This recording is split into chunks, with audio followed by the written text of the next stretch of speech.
Bonjour à toutes et à tous et bienvenue pour cette petite vidéo réaction en continuité des actualités évidemment. Ah oui, vous constatez qu'il fait chaud ici.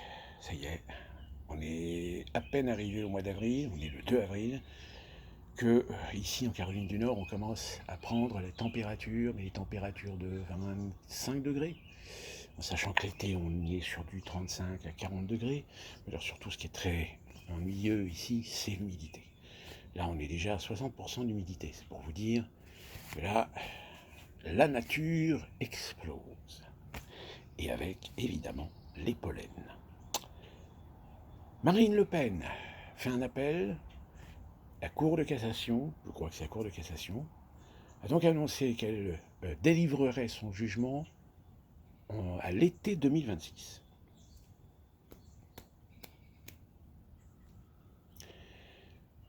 Je vous avouerai que sur X, actuellement, c'est bien simple, sur une cinquantaine de posts, j'en ai 40. Marine Le Pen, Marine Le Pen, Marine Le Pen, ça y est, dégagée, Marine Le Pen en prison, Marine Le Pen, bien fait, la justice a parlé, blablabla. Et en parallèle, tous les ténors du RN, des plaintes, des affaires, de la corruption. Bardella doit passer en justice, lui aussi il doit y passer. Mélenchon aussi, non, non, pas Mélenchon. C'est que de la suspicion, il n'est pas passé en procès. Alors évidemment, tous ceux-là qui étaient très contents de voir Marine Le Pen dégager 2027, là où maintenant ils sont rageux.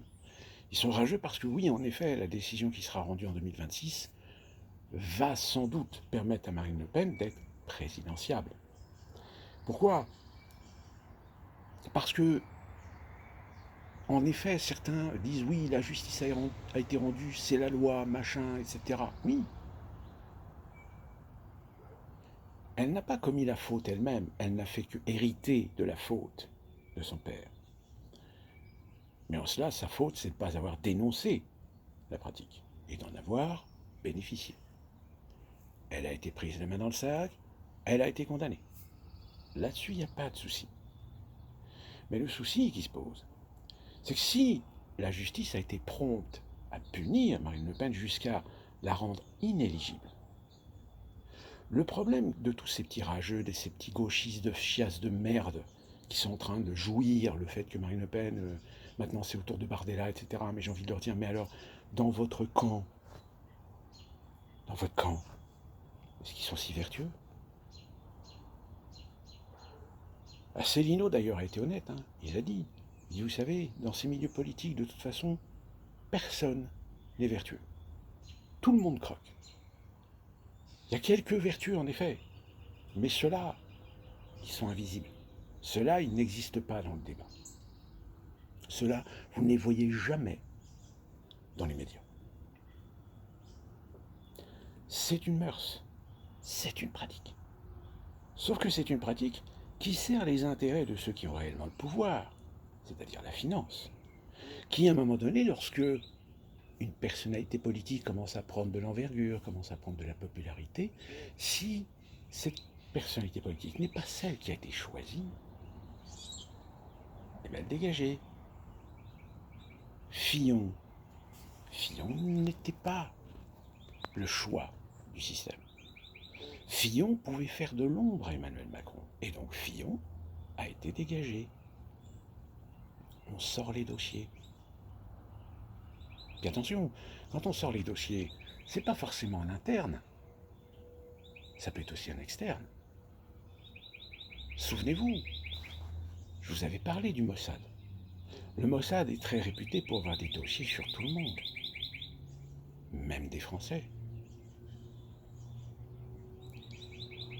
Et le problème, c'est que cette tendance antisémite inavouable du côté de la LFI, je pense, fera à un moment donné que la communauté, alors pas la communauté juive, mais la communauté sioniste, vont se débarrasser de LFI avant 2027.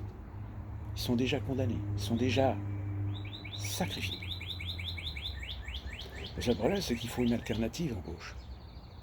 Pour l'instant, l'alternative gauche, évidemment, c'est toujours les mêmes qui s'accrochent. Hein. qu'il n'y a pas de sang nouveau, il n'y a pas de mea culpa par l'intermédiaire d'un candidat socialiste pour redorer l'image de la gauche. Quant à droite, en droite, je pense qu'à mon avis, on ne les compte plus. Entre Wauquiez, Ciotti, Bayrou, je pense qu'il voudra essayer de tenter sa chance. Euh, qui d'autre? Bertrand, pareil, lui, il lâchera pas l'affaire. Lui, il veut être président. Donc vous allez voir, ça va se pouiller la gueule du côté de la droite. Et par contre, à gauche, comme ils vont voir que dans les sondages, ils sont toujours aussi bas, eh bien, ils continueront à faire de l'alliance. Sauf si Marine Le Pen est présidentiable. C'est-à-dire qu'en 2026, si les juges décident finalement de lui permettre de se présenter en 2026, enfin 2027, pardon. Oui, parce que le problème, c'est qu'il faut opposer à celui qui sera en face. À l'heure actuelle, on sent bien que c'est Édouard Philippe qu'on veut absolument caser, puisque Édouard Philippe, de toute façon, c'est le plus ou moins dauphin de Macron.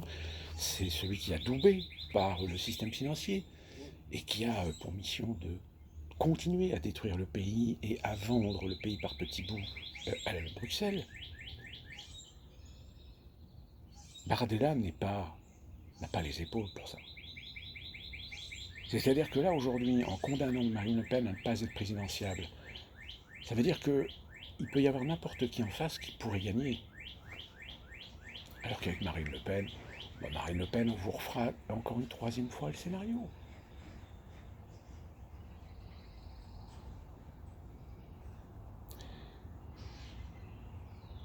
Mais bon, moi, ce qui m'attriste, c'est le côté naïf et infantile de tous ces gens qui sont en train de s'exprimer sur les réseaux sociaux, d'exprimer leur joie, leur mécontentement. Le problème, c'est que leur narratif n'a pas de sens. Ils sont dans l'émotionnel, purement dans l'émotionnel. Alors on a la petite Aubry, là, qui elle joue sa carte en disant oui, la politique du tous pourri, aussi bien à l'extrême droite, le paysage politique, blablabla, etc. Quand elle adopte ce genre de discours, c'est-à-dire de ne pas trop focaliser sur Marine Le Pen, mais sur le fait que dans le paysage politique français, malheureusement, il y a des gens qui sont corrompus. Ça prouve qu'elle aussi, elle sent que le vent est en train de tourner. D'ici là qu'on lui propose de faire un transfert chez les socialistes, bon, sauf que pareil, moi je mets Aubry et Bardella sur le même niveau. C'est-à-dire que c'est des gens qui disent beaucoup de choses, mais dont tu vois qu'il y a un manque de maturité derrière. C'est-à-dire que ça n'a pas les épaules, ça n'a pas le charisme. Mais comme c'est des gens qu'on vous vend depuis des années, ah oui, malheureusement, il y a un moment donné où ça va coincer. Alors, d'ici là qu'il se passe des choses. Là, on vient d'apprendre que le projet américain de pacification de l'Ukraine est en train de tomber à l'eau. Poutine impose des règles que malheureusement les Américains n'arrivent pas à imposer à Zelensky ni à l'Union européenne. Donc d'ici là que Trump décide de jeter l'éponge. Ouais, sauf que le problème, c'est qu'est-ce qu'il va décider de faire d'autre? C'est-à-dire que là, tout le système financier américain est en train de dire adieu à toutes les ressources sur lesquelles ils pouvaient mettre leurs mains. C'est-à-dire que, par exemple, BlackRock et Vanguard, qui ont déjà signé des trucs, à mon avis, c'est pas demain la veille qu'ils vont pouvoir faire des retours sur investissement. À moins que, ils réussissent à dégager Zelensky et réussissent à placer un pion qui, lui, va signer toutes les conditions. Je vois que ça. Sinon, la guerre va continuer. Sauf qu'elle va continuer avec quoi? Avec l'argent, oui. Tu peux envoyer des armes, des tanks, des avions, s'il n'y a pas les hommes pour mettre dedans. Oui, Macron qui a eu l'idée géniale. L'idée de cette, comment ils appellent ça? Cette coalition solidaire? Cette coalition de volontaires? Quelque chose comme ça? C'est-à-dire qu'en gros, c'est une façon de dire, on va envoyer des soldats, mais ils ne seront pas sous drapeau. Ce seront des volontaires. C'est-à-dire qu'en gros, on est en train de faire de l'interventionnisme, comme d'ailleurs on l'a vu dans l'histoire avec la guerre en Espagne, la guerre civile espagnole. Étudiez la guerre civile espagnole, vous allez voir, vous allez vous rendre compte. Vous allez voir que d'un côté, les Allemands ont aidé en matériel, en hommes, et de l'autre côté, des Américains, des Britanniques, des Français se sont battus de l'autre côté, de l'autre camp. C'était des co-belligérants. Et c'était des co-belligérants qui agissaient déjà dans un contexte politique à l'époque qui était déjà annonciateur de ce qui allait arriver. Alors maintenant qu'on fasse un parallèle aujourd'hui, alors là je peux vous dire des points Godwin en ce moment, il y en a, mais alors, à foison. Il y en a qui sont en train de comparer la période que nous vivons actuellement aux années 30 en Europe. C'est-à-dire que bientôt ils vont dire que Trump est le nouveau Adolf Hitler. Donc vite, vite, vite, il faut justifier en Europe d'éliminer toutes les contrariétés, toutes les critiques, toutes les oppositions, surtout d'extrême droite, considérées en tant que telles. Ouais, c'est inquiétant. C'est inquiétant parce que, comme je vous l'avais expliqué, le système qui avait été mis en place, l'arrivée de Donald Trump annonce peut-être un changement de casting. Or, ceux qu'on avait mis en place et qui aujourd'hui sont en train de se rendre compte qu'on a décidé de les remplacer, eux, ils ne veulent pas se faire remplacer. Ils veulent s'accrocher à leur siège. Et pour s'accrocher à leur siège, de quoi ils sont capables?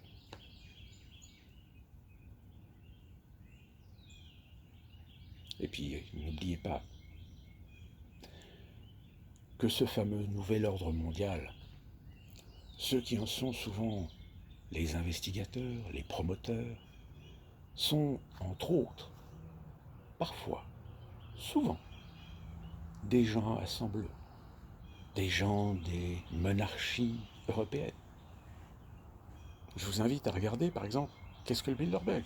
Qui a créé le Bilderberg? Je vous invite à voir qui sont les responsables honorifiques du Forum économique de Davos. Vous allez vous rendre compte que vous avez des monarques ou des gens assimilés à ce Gotha européen. Donc finalement, comprenez bien qu'à partir du moment où ces gens ont un peu de pouvoir dans ce système, il y a un pays en particulier qu'ils détestent. Un pays qu'ils détestent parce qu'un jour, ce pays a osé décapiter l'un des leurs. Je vous invite à méditer sur la question. Et d'ici là, on se retrouve pour une prochaine vidéo. Portez-vous bien.